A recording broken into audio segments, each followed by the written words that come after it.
You are listening to the Age of Heroes podcast, a podcast dedicated to pop culture, fandom, and the geek world. My name is JP Sarricolea. I am a digital creator committed to inspiring others to pursue their passions, their dreams, and goals. I am sitting down with creators and influencers from all walks of life to talk about their work, their experiences, and how to make a positive impact. Welcome to the show.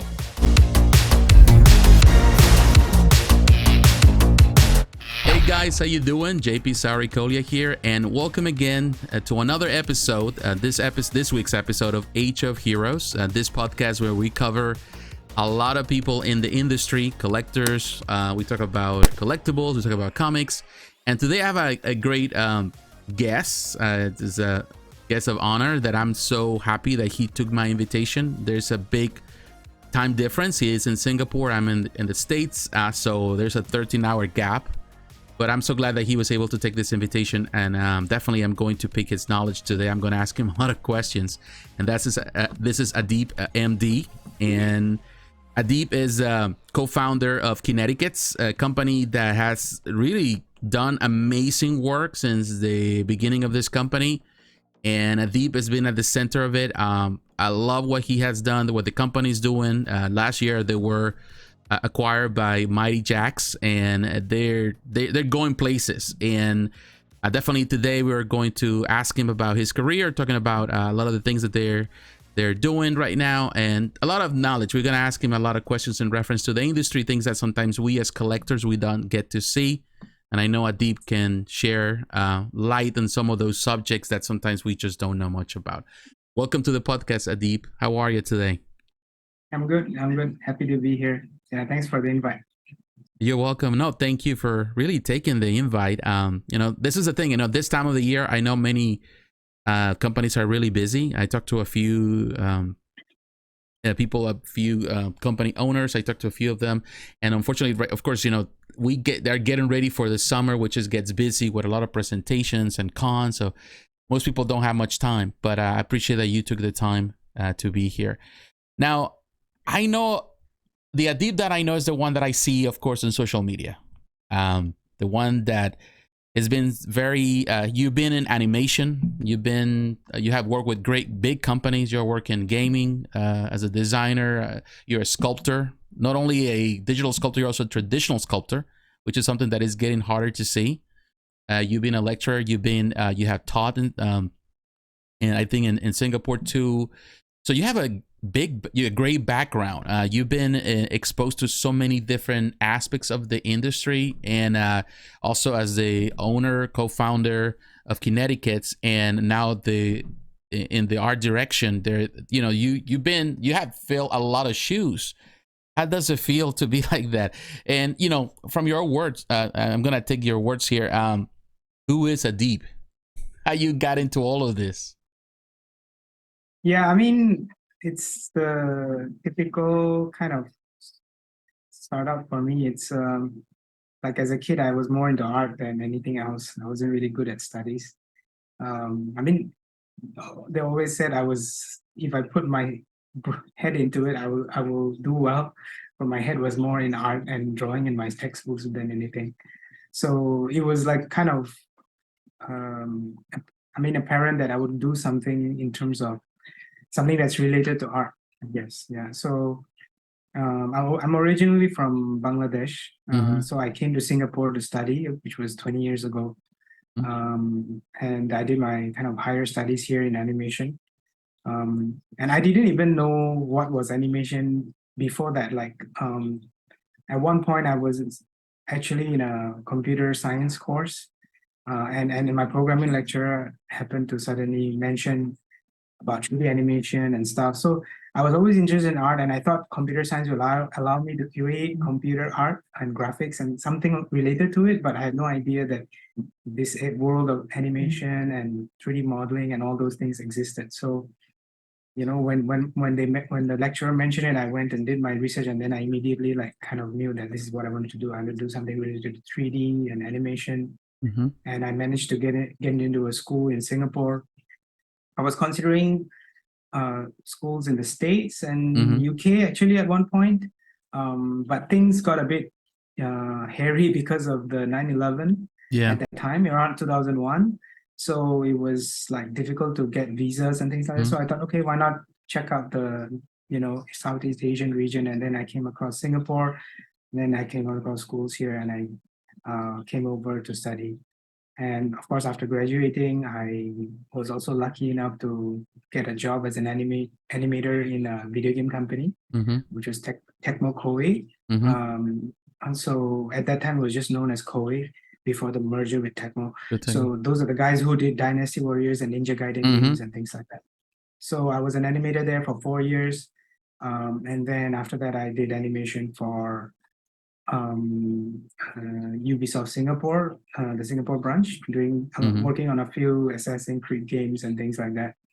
So I was quite lucky in the sense that I got to have a short career in terms of doing in the video game industry itself. But of course, halfway through that career, that's when I was also starting to dabble in like traditional sculpting. So because animation is done on the computer, right? So yeah, I wanted something that was more tactile and allowed me to get away from the computer and do something creative with my hands. So I started dabbling in. I mean, I have interest in making sculptures when I as a student and things like that. But I didn't really dabble in it much. But then in midway through my career, when I started to dabble in sculpting, I kind of realized I really enjoy it. So one thing led to another, where a friend of mine actually commissioned me to make a sculpture. Like I made just for fun, I made a sculpture of Ryu versus Sagat. If you go dig up my DeviantArt profile, I think you'll see that that very first sculpture I did of Ryu like doing Shoryuken on Sagat. It's a very old sculpture. That was the first thing I did just for fun. And then one of my friends was like, "Hey, you're doing cool Street Fighter characters. Why don't you?" He actually commissioned me to make a Street Fighter character, which is Makoto. And I did that for him. So one thing after the other, as I shared these works online, people started approaching me for making commissions of different characters. So all this was pre-digital age. It was all hand sculpted, hand painted, and things like that. So as I was working in video games, I was doing these commissions for people, private commissions of characters of video games. So I worked on different characters from like even Final Fantasy. I even did a original character design with my friend, and then sculpt. So those were something that I was doing while I was working in video games. It was like video games by day and then sculpture stuff at night. So at one point, my friend and I and my current co-founders, we came together because we knew each other in the local scene, in the artist conventions and things like that. So we thought, hey, why don't we come together and create sculptures of characters that we love, like Street Fighter characters, Marvel characters, and whatnot. But then we were thinking, look, but we want to do it the right way. We want to get the actual copyright and license to actually do these characters. So we set up a company, and then we were thinking, okay, which will be the first license? So we had contacts at Capcom because we work in the video games industry. So through a friend, we managed to get in touch with the licensing department. And yeah, so that was the start. And then the rest is kind of the history of Kinetiquettes. So, but we were like doing this Kinetiquettes thing actually as a part-time thing. So we had day jobs until around 2018 or so. I was the first one who started to kind of go in full-time, but my partners were still part-time. And it was when Mighty Jacks acquired us last year is when we all went in full-time. So Kinetiquettes was kind of running on like our part-time time for the first 7-8 years. So and it is actually only last year that we all went in full-time after the acquisition by Mighty Jacks, which was also a big thing for us, because now because we're in it full time, I mean, we are able to dedicate a lot of time and resources because of all the support Mighty Jacks has been giving us. And because of that, we have a lot of things planned for this year. And something we haven't really shared before is that like this year we have a launch of pre-order almost every month. Wow. And next year will be even more. So we're already developing projects for next year. And speaking of like being more efficient, one thing that has really helped us is also be able to get all our like backlog of projects that was like kind of delayed or in production for a very long time. It allowed us to like get everything to a point where now we're almost like cleared of all our previous projects that were due to consumers. So I think like by April this year, we'll pretty much be done with everything that we have released. That were in production. So by April and May, we'll be kind of cleared of all that. And everything moving forward will be a lot more faster and more efficient because of this what happened. So I mean, so as I was saying that while I was working full time in video games, Kinetiquettes was running part time. So before that I was doing privately commissioned stuff, but of course now I don't do commissioned stuff anymore. So right now I'm just so-called the creative director for Kinetiquettes, and I work with three other founders, who each fulfill a different role. But of course we all do a little bit of everything. But yeah, I mean, right now I also do some sculpting for some of the projects, but most of my time is more of on the business side of things, liaising with partners, like kind of overseeing the different artists doing projects for us. And yeah, I mean, generally filling a lot of shoes has always been kind of a theme of my career, I guess, and which makes me sometimes question my legitimacy, because I have no specific focus and mastery of anything, just doing a bunch of jack of everything. That's the thing about the thing that I kind of admire about you. What I've seen is that, like you said, like you do so many things, and you're really good at those things. Like I seen you doing traditional sculpting. The original pieces that you were produced by your company you were the one sculpting them, of course with other guys, but you were doing a lot of the sculpting, which to me was amazing. Traditional sculpting. You paint. I know a lot of sculptors that don't know how to, they don't paint, they just sculpt, and vice versa. Some painters just paint, but you're very well rounded in so many things. And I think it has to do a lot, of course, with your experience and all these years that you have been involved in within the same industry in one way, but in so many different areas, from animation to gaming. So you have been in so many aspects. You have, wore so many different hats over the years, and you still do, which that's something that it really speaks of your talent as an artist, as an overall artist. Oh yeah, I mean, again, like, I do have a bit of a imposter syndrome, where I think that the recognition and the opportunity to do a lot of these things, I mean, it's undeserving, but it is like kind of fun to be able to do a lot of these things. But I also feel like maybe I'm not, my efforts are not enough or good enough compared to all the people who are Other more people. focused on other people who are focused on specific tasks like sculpting or doing the art direction or creative direction, and even animation. When I was doing animation, like I was in the animation for about 8 to 9 years. I mean, I didn't become like a super master animator or anything like that. So I was doing that for 8-9 years, and I'm now mostly doing sculpting, not really animation anymore. So jumping from different things here and there. Yeah, but again, I feel fortunate as well. Like I am able to do things that holds my interest, and it's all comes back to just anything creative and artistic is what. Yeah, I mean, I can't imagine myself not like doing anything artistically Mm-hmm. at any point in my life.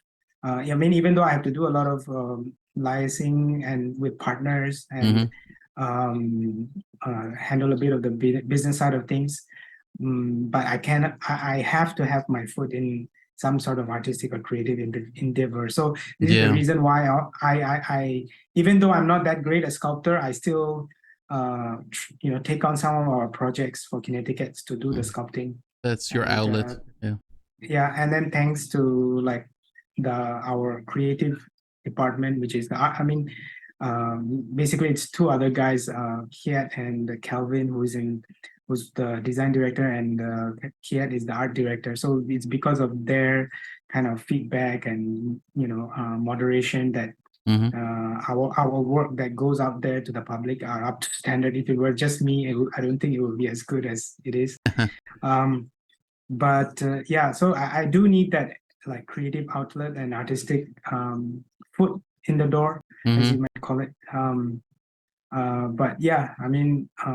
do try to do the best I can in all these different roles that I fulfill. But I see myself actually kind of, because of now the company has to be a lot more efficient because of the acquisition, right? Like we have to run a bit more efficiently and produce, because we have the capacity to produce a lot more. I think I will be doing a lot more managing, but I will still, my role for doing creative things will be minimal, but it will still be there. But yeah, a lot of the time and effort will be managing the artists and all the great people doing all the work. What is your favorite part of the job now? What you do? What is your favorite part? What is your least favorite part of the job as well? I guess you can say I do enjoy seeing a project come together. So even if it's not a project that I'm myself sculpting, but it's also nice to see like other sculptors doing their thing and how cool they are, how much more talented they are than me. Put things together because in some way or the other, even though something is sculpted by someone, at least I'm also able to paint the sculpture when it's time. So it's really cool to see the different projects, the sculptures come to life, whether it's by me myself or another artist doing it.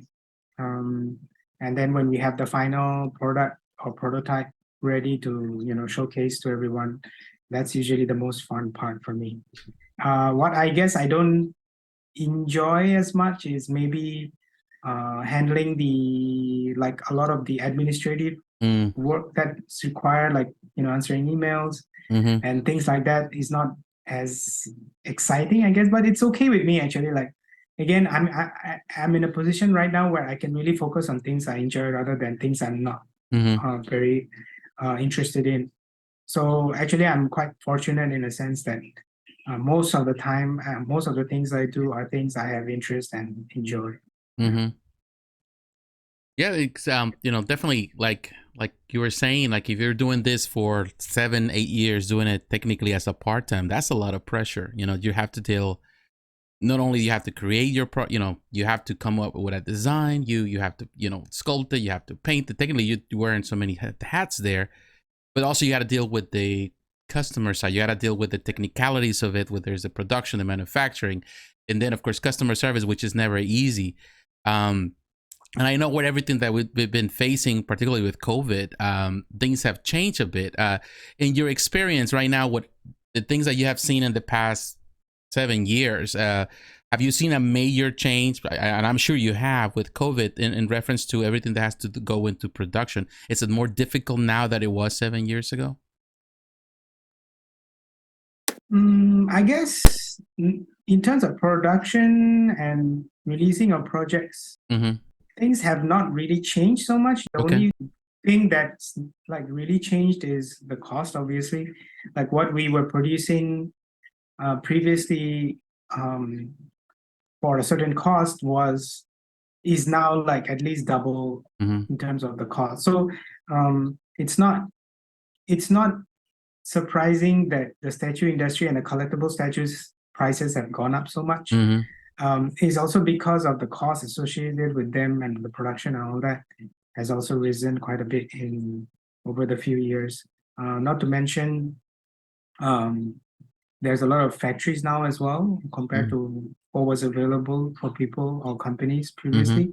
So there, I mean, again, you think that there's a lot more factories, so then there will be a price competition, right? But some things like material costs themselves have risen in China. Yeah, so like things like a simple thing as packaging, which requires paper products, right, has kind of doubled or tripled in China in terms of cost. So there's that as well, and then of course the shipping cost due to COVID kind of skyrocketed last year. Right now it's kind of gone down back to closer to normalcy or closer to pre-COVID. But last year was just ridiculous. It was 2-3 times the shipping of what it was originally because of COVID. And of course, last year we also had challenges with some lockdowns in China, so production couldn't continue. We had projects which were like shipping halfway, but had to be stopped, and then continue shipping after that again once things opened up a bit. But now currently things are starting to be back to normal. Back to normal, okay. Because we have more projects in the pipeline now, especially for next year. We are now actively looking for artists to work with for our projects, actually. So we are trying to expand our collaborating team, collaborations with different sculptors and artists. So we're looking not only for sculptors as well, but painters as well that we want to engage. Yeah, so there's only so much you can do with the number of current employees. Most of the artists work on a contractual basis for us, so it's not really like employees per se, but we are definitely working with more people now. For example, one of the recent artists that we have started working with is or we are actually making a project with is Franco Carlesimo, and I think you know who the sculptor is. Yes. He's quite known in the community for a lot of the custom statues and stuff. So we have worked with him on an artist series collaboration before, but now actually we have commissioned him to do a project for us, which is kind of his specialty, creatures and things like that. Cool. And it is a licensed product. So it's going to be a very different kind of product compared to what you've done in the past. In the past. Yeah, in the past it was video games related most of the time, or anime. But now it's going to be something which is a bit more like different category in a sense to what we've used to do before. So that's one of the exciting projects we have coming out. Then we also started working with Scan from Studio Hive previously. So we are doing some projects with him there as well. So I mean, a lot of things happening in the background that is not going to come to fruition, or people will not really see it until it's time. But we're definitely working with more and more artists right now. Now the question is when you said that that sometimes people don't get to see it right away. In your experience, how long does a project take from the start point where you just come up with an idea all the way to the product comes into the hands of the consumer? How long does it normally take for a product to be designed? You have to, of course, go to the licensor and you have to present the products and all that stuff. How long it takes, the whole process, the things that we don't get to see? Like I can just give you an example. Like we signed a new license probably last month.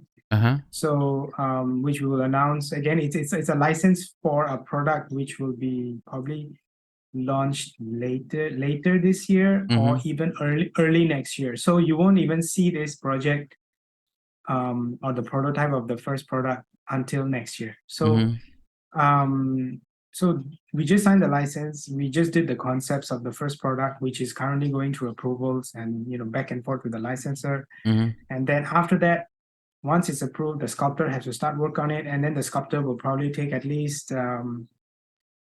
3 months to 4 months to complete it, and that's including the approval of the sculpt. And then after it's approved, you may take up to 2 to 3 months again to do the 3D printing. Like most of the work now is digital, so it will be 3D printed, and then it will go to our factory for the molding and casting. Once the mold and cast is done, like the engineering and everything is done, it will be sent to either me or one of our painters to paint, which can again take at least a month or and a half to 2 months. And and then it's only after that again we have to submit to licensor again for approval. And after that, then we can start to think of, okay, you're going to launch the product. We're going to take all the marketing videos and photos and things like that. So this whole process can take up to a year. So this is the reason why, even though the license has been signed now, it's going to take some time. It's going to take some time to come to fruition and launch, which will take. So this is also the reason why sometimes people have said, oh, you said you've announced a license, or you have said you're working on the license, or you've shown a preview of a product, but then the pre-orders are like, we are waiting forever for the pre-order to come up. So this is one of the reasons why, and this is also the reason why we have decided, like, we won't talk about a license or a product until it's really ready for pre-order. When the pre-order is there, we are officially making the announcement that we're working on the license, kind of thing. I see. So it's there's no wait time, and people don't get excited for no reason. For no reason. Yeah, because I remember like some years ago, I was going through your website and you have an example I'm going to use here. You had the Guilty Gear sign there, and it was like, okay, but and it took a while to see it, but just most recently you have some pieces to showcase that look fantastic, by the way. This is the thing we want to avoid, is announce something and then people just wait forever and lose the interest.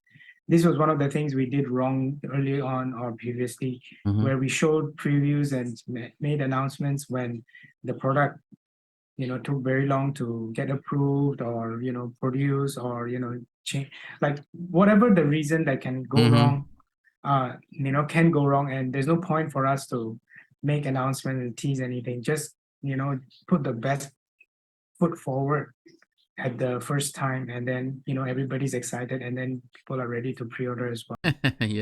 This is the approach we are doing moving forward as well. So this is the reason why also people are thinking, hey, Kinetiquettes got acquired by Mighty Jacks, and they keep saying they're working on a lot of things, but where's the things? Because we are working on a lot of things, and when it's ready, it will be announced and it will be shown, and then hopefully people will like it, and at that point in time, they'll be pretty much ready to also be able to place their orders. And this also means that once they place their orders, because of the better efficiency that we have right now, the product will be out within 2 years of the pre-order. So within 1.5 years to 2 years, the product will be in customers' hands. No more of waiting for years for things to come out as well. So this is one of the things also we've kind of worked out and rectified in our pipeline, is that previously, because we were not full-time in the business, we had limited resources, things got delayed or things were slow. Sometimes projects that sold better, went into production earlier, and when some projects didn't do so well, they had to be kind of pushed back a little bit in the queue. So that problem is not there anymore, where we right now have like the queue is maintained regardless of the success of the project. So when a project is pre-ordered, it's kind of queued up to go into production and launch, in sequence, basically. So this is what we hope to do in terms of the overall timeline, I guess. So again, to go back to answering your question, is that from the time of license acquisition to seeing the first product, it can be at least a year. And then from that point to the actual release and the product to get in hand to the customers, or get to the hands of the customers, it can take another 1.5 to 2 years. 2 years, yeah. And that is pretty much the licensing period as an average. So most licenses that you get is usually for a 3-year contract. And this is also the reason why you have to extend your licenses in some cases. So like we have released 2 Monster Hunter statues. That's actually over a period of 2 licensing contracts. So it's not just within 3 years, it was over a period of 5 to 6 years of 2 products. And that's just 2 products. And then we are trying to kind of continue the Monster Hunter line because people keep saying, hey, Morin is the next Monster Hunter and all that. So, you can imagine the products cycle and all that does take time. And it can be over a period of multiple licensing. And of course, licensing renewals can also take time. So these are all these things that can go wrong. And things that can delay the process. So, and generally people might not know that, or generally people think, oh, license, just you got the license, just do the product. But there's so many things going on in the background that can delay the process of releasing things and launching things and announcing things. But thankfully we have had so many years to figure things out and made a lot of mistakes, but now we are aware that things need to be announced closer to launch, and then our production pipeline is more efficient now, so we can get the product in hand to customers quicker. Of course, not compromising quality, of course, and I mean, it's kind of standard for statues to release within 1.5 2 years of pre-orders. Yeah.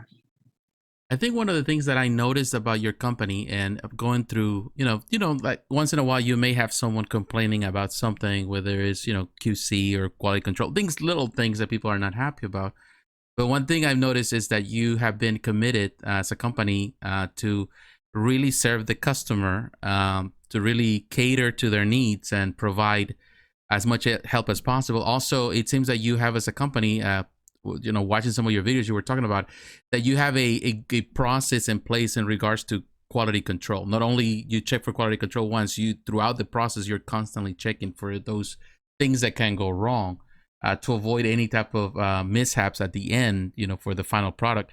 Do you think that is perhaps the key of your success as a company as your growth goes? Because many companies come up all the time. There's companies that show up here and there, but a lot of companies don't last long, and perhaps that's because they're not as, would say, fixated in one way, but also as committed to provide the best quality possible. Do you think that is the reason why you have grown the way you're growing at this moment? Your commitment to the best quality possible. I think, we have had obviously challenges and things we didn't do well, and you'll always be like that. Like I was, to be honest, like there was a point when we released our I guess mine was the second. Yeah. So the art journal Mai that we did, it had a QC issues or changes that SNK made us do after the product was pre-ordered, and which affected the final output not being the same as the prototype. So, those are things that we learned along the way where, we realized that, certain things need to be pre-approved by SNK before you even show the customers, so that things don't change as much, during the process.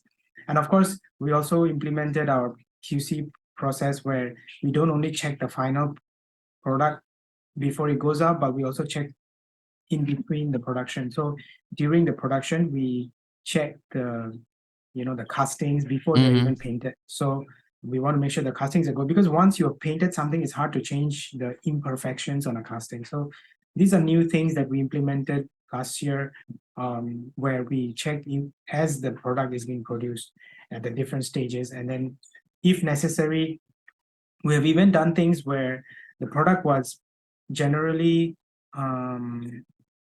approved, like our Chun-Li statue with art gem that we started shipping recently, and is in customers' hand with generally positive reviews. Yeah. We had the product actually ready to ship, but what we did was also, after the production was completed and everything, QC and everything was done, the product was physically sent to us. One of the final products actually was physically sent to me, which we actually checked with Art Germ himself and myself, and we realized, oh, we have done all the QC through photos and things like that.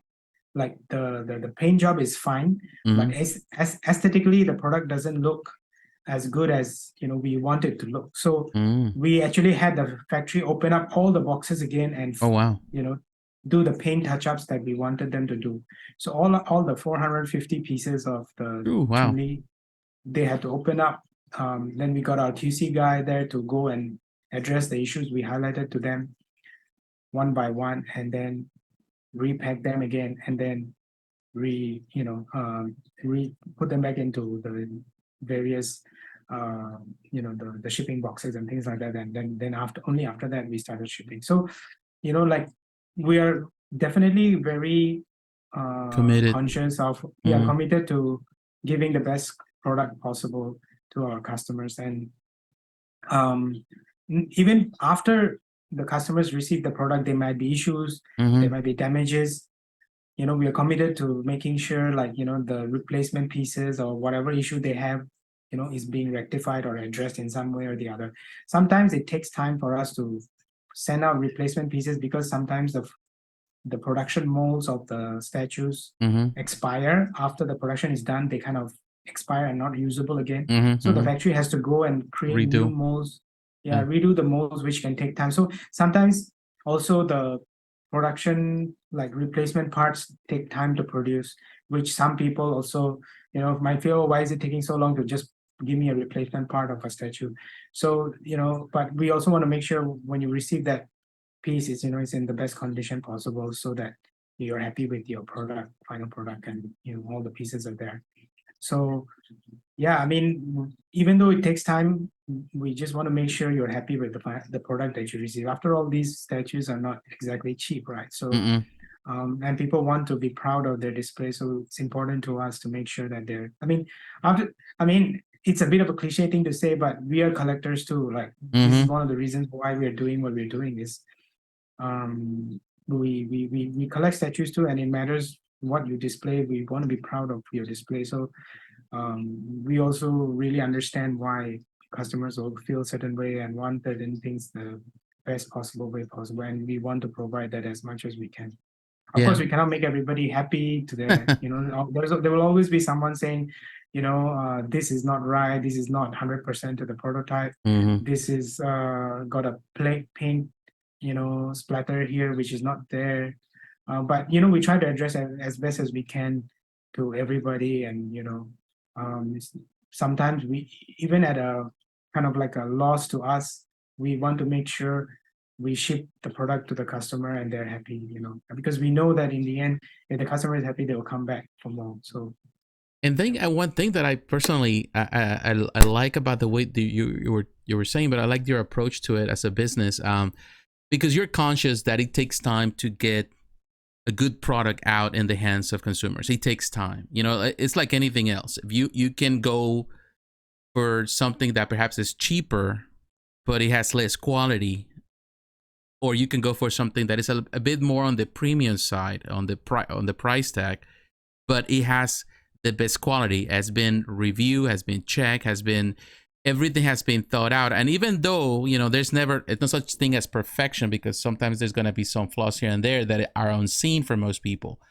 But at least you're committed to provide the best product, because, like companies that they have a turnaround, they put something on pre-order and all of a sudden, like 6-7 months down the road, the products are out.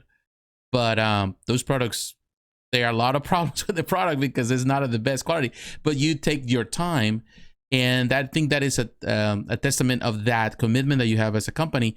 But I think that is also appreciated by the consumer, by the collectors, because they're the ones. I think that the best feeling is when you have customers posting pictures of the unboxing or the pieces they have, and they're just praising the product. Do you feel every time? Are you nervous every time like a product is going out? And are you nervous of the reaction of the consumer? Do you get nervous? Do you lose some sleep? How do you feel at that moment? Because I'm sure that is crunching time. That is the point where you you want to make sure people are satisfied. Do you worry at that time? Yeah, now speaking of losing of sleep, I did lose sleep over when, like again, going back to that Archer Mind that we released, it really like made me quite stressed that time when people were, giving feedback that it was not up to par. And I was thinking like, where did we go wrong? And then it made me figure out like, all these different steps that happened. Like, it's just unfortunate series of events that happened, like changes from SNK, final production sample was approved through picture, but not in person. All these things went wrong and done mistakes we made. And I was so stressed at that period of time. I felt like, should we just, reproduce the whole thing and send customers something? And that was also why, I offered everybody who were not happy with the product, free repaint. Like I offered everybody who were not happy with their product, send me your statues, I will fix it. I will repaint it, whatever is need to be done myself, and then send it back to you, so you're happy. So since then, I've kind of also realized that, okay, we've learned some lessons and we'll try to do the best we can. But every time a project goes out, especially like when the Chun-Li statue went out, I think we did the best we can, but I still felt nervous that, will people be happy? Will people not react well? But I was generally confident because I think we did the best we can, and the product speaks for itself. And of course, you can always go back and, as an artist, you always feel you can do things better when you look back at things. But that's the great thing about doing what we do, is that every subsequent product can benefit from a previous product learning experience, and then you do the preceding products even a better job. So now I've kind of learned not to be so stressed about things you can't control. Like something I learned from my wife is that, don't stress over things that you can't control. Just do what you can with the things that you can control. So, and as long as you've done that well, then I think it's good enough. And so I don't really feel as anxious anymore about when a project goes out, as long as we've done the kind of the legwork to make sure it's the best it can be. Well, that is actually very sound advice, like from your wife. Because the truth of the matter, there's so many things that, you think you have control, but control is just a fictitious thing. It doesn't really exist. You have no control. All you can do is do your best. It's kind of the that law, they say everything that will go wrong will go wrong. Will go wrong, right? So you just do the best you can, and with what you have in what you're able to do. So as long as you've done that part, I think it's okay. Your conscience is kind of should be clear, and also try not to stress or worry too much, because you've just done the best you can, and that's the best. And it's not good enough, then it's what it is. It's fine. Move on and do better next time. Now, of all the pieces that you have produced so far, if there's anyone that is your favorite, is your baby, the one that you feel like, man, that's something that I'm so proud because everything maybe came together the right way, or is there's any of those pieces that you have produced as a company that you're like super satisfied with the whole result? Because like you were saying earlier, I think all artists are critical of their own work. And I'm sure that, there are things that you see in some of the pieces that you have produced as a company that you're not totally satisfied with the final product. Is there one that you still feel like, man, this is the best work we have done so far? I'm quite proud of, again, going back to the Chun-Li that we just released or is shipping right now. I think we're quite proud of that. I think the overall product design and quality came out really well. And I'm also quite proud because I sculpted that and painted that as well. Well, of course, with art germ, close supervision, and also at the same time, a lot of the design elements done by the guys in the team. And so, I think that's one of the more recent projects we are kind of very proud of. One of my personal favorites in the lineup of our products, I think, is I would say Devil May Cry, the Dante and Virgil that we did.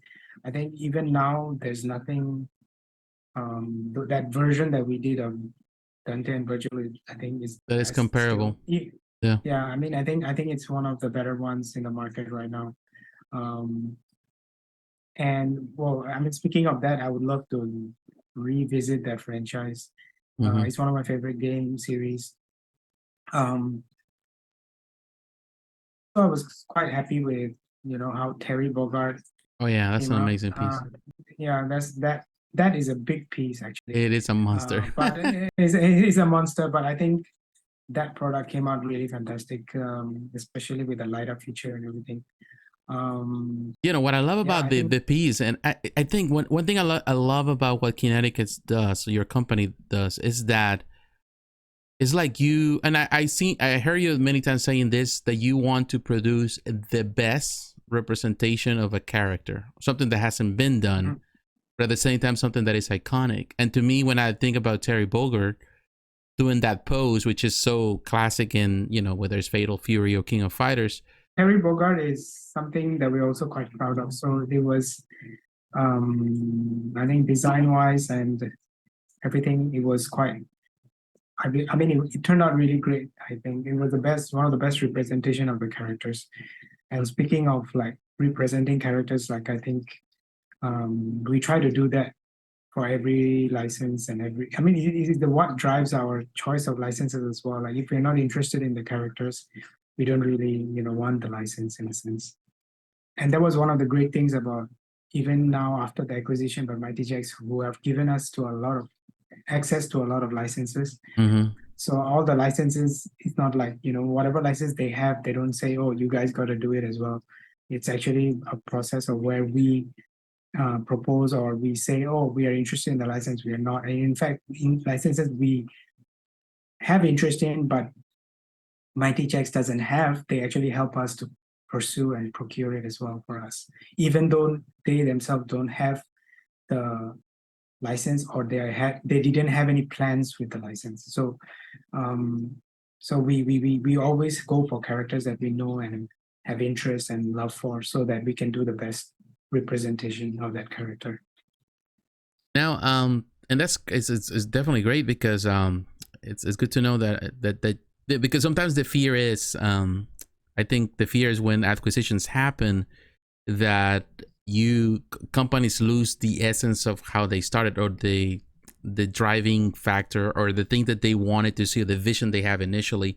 Because of course now you have a mother company, another company that is technically directing you to go in certain paths, and you can that waters down some of that initial vision.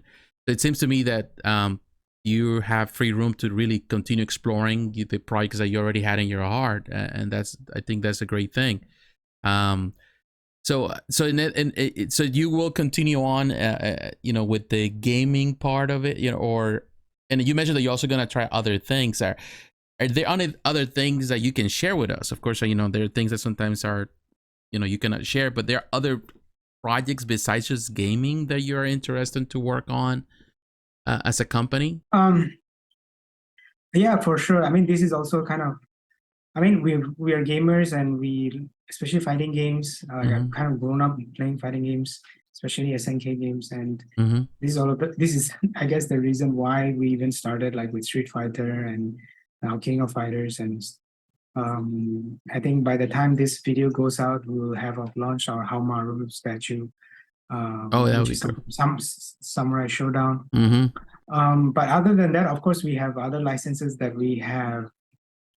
Definitely interesting, and even right now is being developed. So I guess again, by the time this goes out, I guess it's safe to say that like Mighty Jacks has, which is public information basically, Mighty Jacks has the Stranger Things license, right?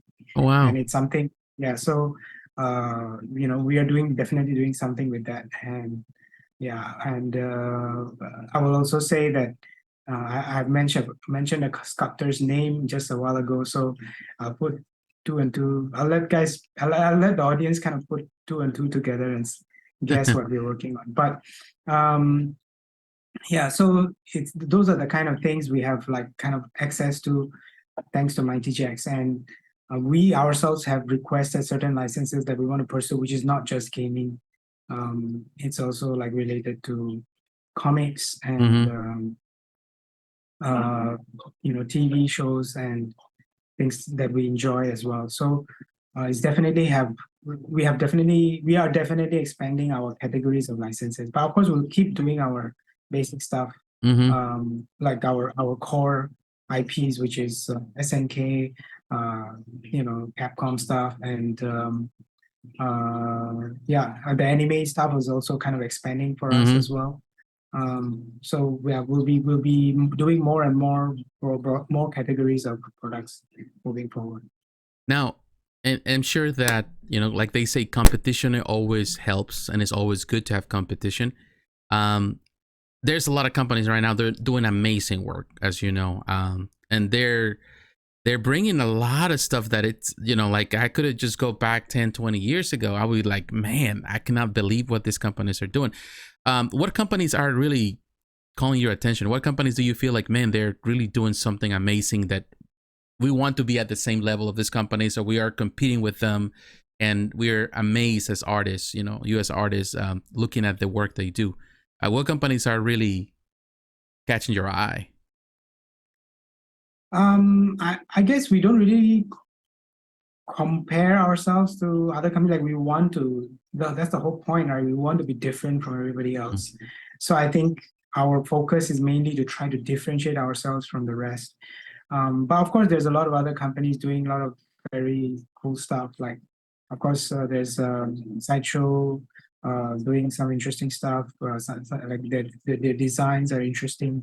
The Mm-hmm. guys, we've even had like meetings with the creative team with Sideshow before, because they are one of our distributors. Mm-hmm. But we're also trying to see if there's possibility of doing creative collaboration with them. Collaborations. Yeah, so those guys there are doing great stuff in terms of like the art side of things, especially their original stuff, like Court of the Dead stuff is very impressive and very Mm-hmm. cool. Um, and then you have like Prime One doing very detailed characters. So the artistically is very impressive. Mm-hmm. So those are companies that people know about, that we kind of also appreciate the level of quality and products out there. Yeah, I mean, but again, we don't worry so much about it. It's more like uh, we obviously, of course, we want to grow and have exposure and sales as much as possible, Mm-hmm. but at the same time, we don't really like compare to ourselves. We just want to stand out more and differentiate ourselves even further. In fact, like one of our goals moving forward is to try to create a unique style with our products where it's unique to us. And it could be like the style is, it's Kinetiquettes usually makes characters in some sort of action, and which is unique, like rather than standard museum kind of pose that is kind of common among Mm-hmm. Mm-hmm. quarter scale statues. But at the same time, we also want to keep the cost of characters low, so we don't want like a statue which is quarter scale and so big and so costly. We don't want that either, because nowadays people are concerned about space Yeah, more and than ever. size Yeah. of statues. Yeah. So yeah, I mean, I guess there's so many great products out there. So artistically, as an artist, there's always something to be, inspired by and appreciate. Yeah. Now, and I know that you also go to different conventions, particularly in Asia. But are there any plans to go to other cons internationally? Maybe going to maybe Europe, or coming to North America, coming to the United States to do any presentations? Are there any plans? If you can share that information. At the moment, there's no concrete plans for it, Okay. but I guess I can say that I mean, we'll definitely be attending more international cons, not just Singapore Comic Con. Mm-hmm. Mm-hmm. But at the moment, there's no concrete plans for it. But we do have like plans for Anime Expo Uh-huh. this year in the States. We ourselves will not be there with a booth or anything, but Distributor. but there is a ongoing plan right now to actually launch or showcase one of our products there at one of the more prominent artists booths that we are working with. So Okay. there is a plan to launch a product at Anime Expo. I believe it's in Los Angeles, if I'm not wrong. Okay. But that's happening in July, I think. Okay. It's one of the largest anime cons. So we do plan to have a launch there right now. But That's good. again, it's not a booth per se, but one of our products should be there. We're able to see it. So, what is the biggest market that you have right now as a company? Where is your products are selling the most? Is mostly in Asia, or you have customers all over? But what is the market that you have the biggest share? It's mostly US and UK. The UK. I mean, not UK. I mean Europe. Europe. Yeah. It's first the States for sure, and then Europe is the second market. Yeah, and it's amazing because, like, for example, I grew up in Mexico. I'm from Mexico. I was born in Mexico. I live in the United States, but in Mexico and Latin America, SNK, it's always been like it was so popular. Not in the United States, the SNK games. In America, I think some games, but King of Fighters wasn't never as big. But when you go to Latin America, you go to Brazil, you go to all those places, and many parts of Europe, it's always been super, super popular. So I think it's one thing that your company is able to stand out, because in reality, there's not many companies producing SNK products. Well, there's now, but you've been technically some of the first companies that are concentrating on doing a lot of that, those type of licenses, those products from SNK, which to me it's something that I think you do well. And definitely I love the gaming stuff that you're producing. I'm so excited for the Guilty Gear stuff that is coming along. Also, we just have like the reveal recently with Darkstalkers with Dimitri, which is an outstanding piece. Like, it's very, very different than anything else that you can think of, but it is representative of the art where you took it from. That is a fantastic piece. And this is the thing, is like, it seems to me that one thing I notice about what you do as a company is that you take bold steps in the art direction. You try to stay true to the source material, and you stay true to the source material, but you do a lot of dynamic things. Is that what you love the most? Do you love that type of dynamic posing, or you want to get into museum at some point or anything like that? Well, I guess once we reveal our Haomaru statue, Samurai Showdown, it will not be like a dynamic, crazy piece or anything like that. We actually intended to do something dynamic and crazy with him, but we thought, again, as a character for Haomaru, like, there hasn't been a good museum piece. Okay. And so that's kind of the direction we are, like, also being open to. Like, for example, the Dimitri statue is nothing dynamic. It's just him on a throne. On a throne, yeah. With the focus and so-called the epicness of it is the concept and the details and things like that. So not every piece that we do is dynamic per se. Mm-hmm. So we are doing things which are just showcasing the character well. Mm-hmm. So, but of course, doesn't mean we'll stop doing dynamic. Like, for example, our upcoming Kami statue will be the same design style as our Chun-Li, which is dynamic. So it's all there. Like, we are just trying to expand our line and whatever suits the character, basically. If it works for the character, then that's what they're gonna go for. Yeah. And speaking of SNK license that you mentioned, is we were one of the first to start doing the quarter scale high-end statues. Now, of course, there's a lot of other companies doing it. But we're also one of the lucky ones to be working directly with the Japan HQ side of things, whereas a lot of other licenses have to go through the China licensing office and partners.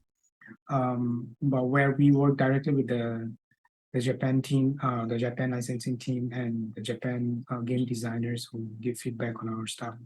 So they're also kind of happy to work with us because where, like, a lot of the things that are coming out in the market, not all of them is being overseen by the development team of the games themselves. So so we are fortunate in that sense, and we are proud to be kind of a partner with them in that way. And it was a license, it's a partnership we kind of tried many years to establish. Like we always loved, or especially me, I love personally grew up playing the SNK game, so I always wanted this partnership, with but it them. took us so it took us 2-3 years to actually land this partnership, and now that we have it, it's I mean, it's been a pleasure, and definitely we will keep doing it, because I think there's definitely demand for SNK products and characters. And SNK is so rich in characters or games that are not just King of Fighters, like there's Samurai Showdown, there's Metal Slug. There's Metal Slug, there's Last Blade even. Yeah. So we haven't seen like really Last Blade collectibles that I know. I don't, maybe PVC pieces here and there, but like you said, there's so many licenses, that so many games that they produce over the years. And we are also fortunate to be one of the first to work with Arc System Works for Guilty Gear. So, and then we just recently extended our contract. So, I mean, we will continue to do more Guilty Gear pieces. Again, recently, before this interview, just a few days ago, we did just a casual poll, not poll per se, but more like ask people what do they want to see from us. So a lot of the responses were, SNK games, Guilty Gear stuff, Monster Hunter stuff. So there seems to be a lot of demand for these things. So, and it's great for us because we love these games and characters. Now, when you're talking about games, imagine that, like you said, that you're a gamer. So is that what you do, or is there any other things that you do when you're off work, when you're not working? Is anything that you do to distress yourself after a long day, long week of a lot of things to do at work? What are the things that you do? Yeah. I mean, gaming has been part of my life since young. Like, it's the thing that got me in trouble. It's the kind of thing I used to go to arcades and play. My dad used to take away my PlayStation controller when he used to ground me. But gaming has always been a part of my life. I've been in video games, working in video games, and now even working on video game IP statues. So it's always been a part of my life, and it's something that I always go back to when I want to just have, just de-stress and have fun, get away from it all. I haven't had the chance to do that a lot in the last couple of years. But recently I've been trying to get back into it again. Like, once a week, I just want to have fun and just play, catch up on the games that I want to play. It's not a lot of games I play that I want to play, but, like recently the God of War Ragnarok came out. So I even got a PS5 for that to play on. So just to, just enjoy and de-stress sometimes. It's always been gaming. Yeah. Other things that you do besides just the gaming part? Is there any other pastimes, hobbies that you enjoy? Well, I've always enjoyed driving, I guess. Okay. But since I came to Singapore 20 years ago, I haven't had an opportunity to drive because the public transport system here is so good. But now I'm like kind of trying to get back into it, because I mean, even again, going back to gaming, I was to play Need for Speed, and I had a lot of enthusiasm for cars and driving, and that's something I'm trying to get back into. I mean, I'm kind of rekindling that love for cars, because that passion, because my dad had a business of importing and reselling cars. So I grew up around cars. Like, so I'm kind of rekindling that a bit now. And then I also have like a bit of, my house is kind of like a zoo, because I have a lot of aquariums in it. So I like animals in general. So I have 2 cats, and then I have like a lot of fish tanks in my house, which something my wife complains about. Is like, why is the house full of fish tanks and taking up so much space? Yeah. So so those are like kind of my interests and passions that I have. Do you have any kids? No, you mentioned you're married. Do you have any kids? No, we don't have kids. Okay. Yeah, but I mean, I also kind of have enjoyed cooking in general, like but that's always been there since my student days as well, because I had to kind of save costs, cook at home kind of thing, and then it's been there since then. When you look back of all these years, how you started when you were just a kid that got to Singapore just to go to school. When you look back to your life, for the past 20 years, perhaps you mentioned 20 years. Yep. Do you ever imagine when you look back and you said like this will be your journey at this point? That the dream to be where you at right now, or you envision your life to be in a different direction back then? Yeah, I mean, I mentioned a bit about it where I always enjoyed drawing. Like I think I was very lucky to have supportive parents. So even though in school I wasn't doing like super well in a sense, like I had more interest in art and things like that. So even then my dad let me take private art Lessons. classes because I had interest. Yeah. So and so I was lucky enough to have those experiences and share, but I never knew that what I would be doing. Like again, I went into computer science at one point for six months thinking I'll be doing like computer art, but it's totally a different thing. It's very technical and more on the programming side of things. So, but of course that also allowed me to find out about 3D animation and the artistic side of animation and things like that. Which then led to me studying animation and then also eventually land as a career in a game company doing animation itself. So in a way, the linking factor, the common factor was games always.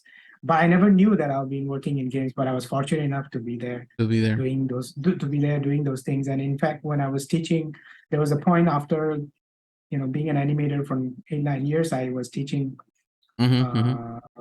animation and art related stuff in a college, which they call Polytechnic here in Singapore. But I was there teaching animation and art related stuff. So it's always been art and video games in a sense that came to all kind of led to where I am today. So, but I never guessed that I would be doing it. It just happened. It just came organically. Well, definitely it's a journey. Like when I look at your resume and look at the stuff you have done, even before I started doing this, before the interview, I try to do my homework. I try to make sure that I know who I'm talking to, not just to ask stupid questions, but definitely you have a lengthy resume and definitely a very interesting career. You have done a lot of things, which is amazing. Now looking at this point in time, now looking towards the future, where do you see you or yourself? Where do you see yourself 20 years from now? Or what is the plan? Of course, we cannot guarantee the future. Nobody knows, but where do you want to go? What is the destination that you want to see in your career? Do you have a plan? Like, it seems that you have plans, and I think sometimes they just come naturally, but is there anything that you would like to be doing in the future? I don't see I can't tell the future, but I know that right now what my focus and goal is to make sure that I want to do what I'm doing right now as long as possible, as long as I can, as best as I can. So that's what I want to do. So as long as I'm able, as long as I'm able to do all these creative things and artistic things, I'm very happy. And I will do them as long as I can. But of course, as I get older, I guess I would want to, like, it's also something that my wife likes to complain about is that, you have a lot of model kits, unpainted model kits in the house. When are you ever going to have the time to paint them? But I always tell her, this is my retirement plan. So when I retire, all I'll be doing is painting all the model kits I bought over the years that are not painted, sitting in storage. And I will just be, a guy just painting and just having fun painting them just for myself and not worry about, anything. Just paint model kits as I age. So that's kind of the plan when I'm like, don't have anything to do or I'm not working on this anymore. But yeah, I guess I see myself, in the long run to be able to do something. I cannot imagine myself not doing anything. I will always be doing something, something creatively. But definitely pursue all my different interests that I have.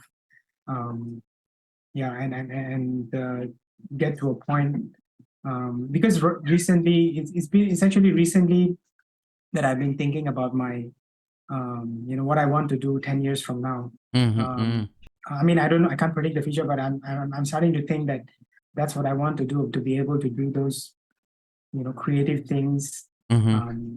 the things I love, like painting, artistic stuff, Mm-hmm. um, and all the different passions and interests that I have. I just want to pursue them, in a passive way. But for sure, I want to be able to do what I'm doing now as long as I can, as long as best. We wish you, I wish you personally the best on that. I think you're an example for a lot of people. And now definitely coming to the end of the podcast. Any last words? Any advice that you would have for anyone, any young artist that is out there in the world? Maybe in a corner of the world, they say, well, how can I make a difference? How can I become successful? Any advice to them? They want to kind of follow in your footsteps, maybe get into the arts, get into become sculptors or digital sculptors, or in the animation or gaming, or perhaps they want to have their own company at some point. What advice would you give anyone out there that looks at you and looks as an example to follow? Yeah, I think this is it's a common question I get asked, but I think it's also an important one, because I know there's even myself, when I was a student, I wondered, like, what am I going to do? How am I going to Mm-hmm. do something creative and artistic? And, is there even a career in it and things like that? But of course, now it's more common to, be able to do creative stuff and Mm-hmm. artistic stuff. So I think, especially with the advent of internet, you can learn a lot online, take a lot of classes, Mm-hmm. look at other people's work and use them as a benchmark. There's even mentors, like other artists, giving mentorship programs to people around the world. So the world is very global now, and you have a lot of opportunities to learn.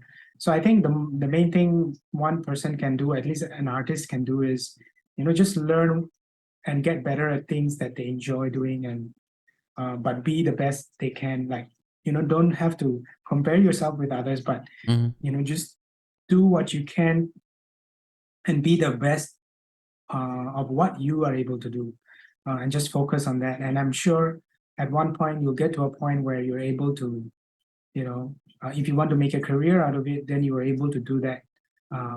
There will be someone who will be needing your services.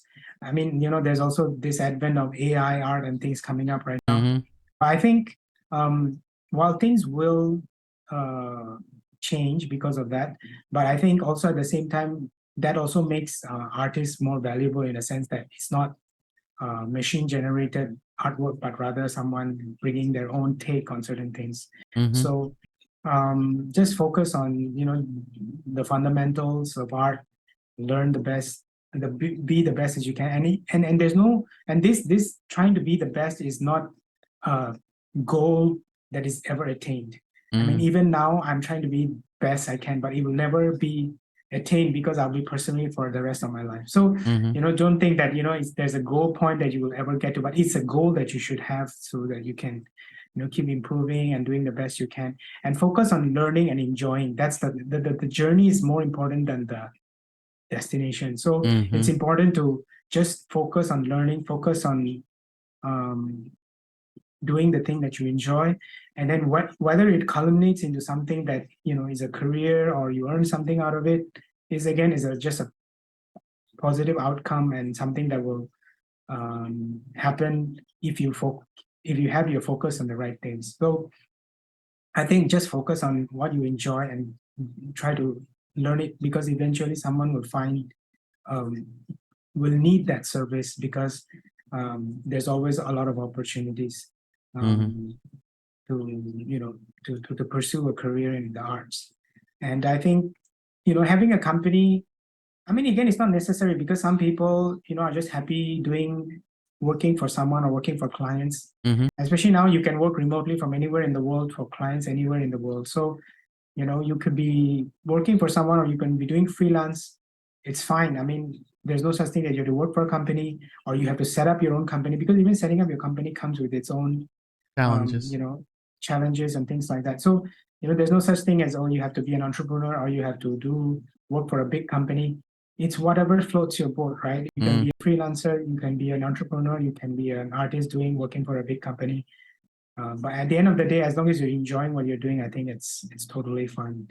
And everybody, I guess, needs a purpose. But I think the end of the day, as long as you're enjoying what you're doing, I think that's the whole point of life, isn't it? Like, you just enjoy what you are, with the short time that you have here, you enjoy what you can experience, I guess. Basically, just do what you enjoy, and things will kind of fall in place. Because some people worry about, oh, will I be able to make a living out of it? Will I make a career? But just, if you have the right focus, it will all work out. I mean, again, it's a bit of a, I don't know if it's pretentious of me to say, is because I've been very lucky and fortunate. So I other people, some people may not be so fortunate as me and have the privileges as me. But being an artist is definitely a privilege, and not everybody can pursue. Not everybody has the circumstances to be able to even consider. So I guess I'm lucky in that sense. But I mean, if anybody is considering it, I guess, well, that's pretty much, what I have to say about it, is that just find that thing that you enjoy doing and just continue doing it as long as you can, and it will work out, eventually work out, if you improve yourself to a point where you'll get recognized. Well, Adeeb, thank you very much. Definitely was a nice conversation with you. It was we talk about a lot of things. You share a lot of information in reference to on the production and the company side, but also as a person, and I appreciate your time. I wish you the best. I'm definitely looking forward to see more of your products this year and next year. There's a lot of new things coming, a lot of exciting things coming from your company, and definitely these are exciting times. And I will tell to the viewers, but also to the listeners to the podcast, too, if you haven't looked at the stuff that Kinetiquettes is doing, I will have the links in the description, all the information. Follow them on YouTube, follow them on social media. I have all the links for you. Look at their stuff they're producing. Pay attention. Definitely, this company is going places, and definitely they have the mentality, they have the mindset, they love what they do. As I have mentioned here, also they're humbled in their challenge and what they're doing. They're concentrated on the mission that they want to produce the best product in their field, and I think they're getting there. They're achieving that every single day. So all my viewers, thank you very much to all the listeners, and thank you, Adeeb, once again. Thank you for taking the time. So my friends, God bless you. Take care. We will talk to you again. Bye-bye.